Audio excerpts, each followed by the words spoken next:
সিহঁতক মাটিখিনি লিখি দিব লাগে। মাটি লিখি দিব লাগে, কিন্তু সিহঁতে মোক শুশ্ৰূষা কৰিব নোৱাৰে। দেখভাল কৰিব নালাগে। মই বৃদ্ধাশ্ৰমলৈ যাব বিচৰা নাই। মই ঘৰৰ পৰা যাব বিচৰা নাই। এটা সময়ত সিহঁতক বহুত ভাল পাইছিলোঁ। মই সকলোকে খুব ভাল পাইছিলোঁ। এতিয়া মোৰ ওচৰত কোনো নাই। সন্তানৰ পৰা অৱহেলিত এজন পিতৃৰ কৰুণ গাথা।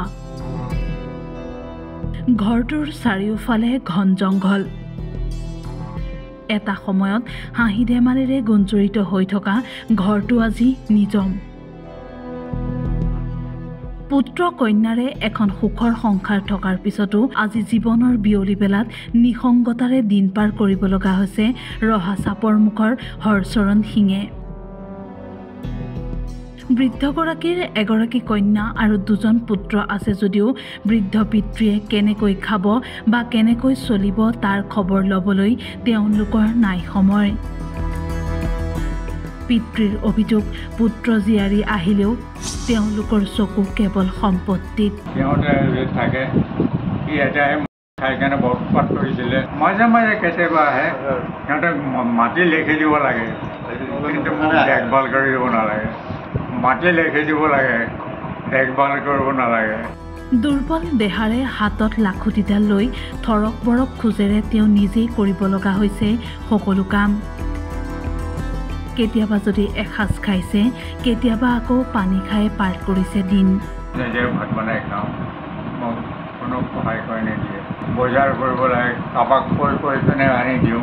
কিবা বস্তু দৰকাৰ হ'লে আনি দিওঁ, ঔষধ দৰকাৰ হ'লে আনি দিওঁ।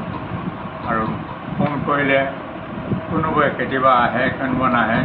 খাব নাপালে নহ'লেও ফিল্টাৰ পানী আছে, গেছ আছে, নিজে অকণমান যি পাৰোঁ অকণমান বনাই কেনে খাওঁ।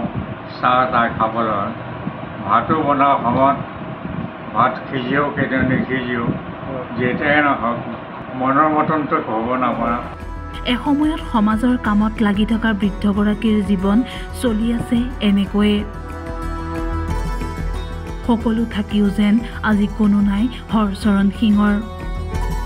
বহুতেই বৃদ্ধাশ্ৰমত থকাৰ পৰামৰ্শ দিছে, কিন্তু নিজ হাতে গঢ়া ঘৰ বেটি এৰি বৃদ্ধাশ্ৰমত থাকিবলৈ মন নাই হৰচৰণ সিঙৰ। নিজ ঘৰতেই শেষ নিশ্বাস ত্যাগ কৰিবলৈ মন বৃদ্ধগৰাকীৰ। বেলেগত যাব নেকি? আপুনি ইয়াৰ পৰা বেলেগত যাব নেকি? বৃদ্ধাশ্ৰম বা ক'ৰবাত যাব নেকি? মই ঘৰৰ পৰা যাব বিচৰা নাই। ঘৰত থাকি সেইখিনি ক্ষেত্ৰত ত্যাগ কৰিব বিচাৰিছোঁ। আৰু যি কৰিব লাগে, মোক টকা পইচা নালাগে। মোক খালি সংস্থাপন লগৰ মানুহ এজন সহায় লাগে, অন্য একো মোক সহায় লাগে, অন্য একো নালাগে। মোক একোৱেই নালাগে। এইবোৰ যি বস্তু সন্তানক অতি কষ্টৰে ডাঙৰ দীঘল কৰাৰ পিছতো এতিয়া 88 বছৰ বয়সত নিসংগতাৰ সৈতে যুঁজ বাগৰ দি ভাগৰি পৰিছে দুৰ্ভগীয়া পিতৃগৰাকী।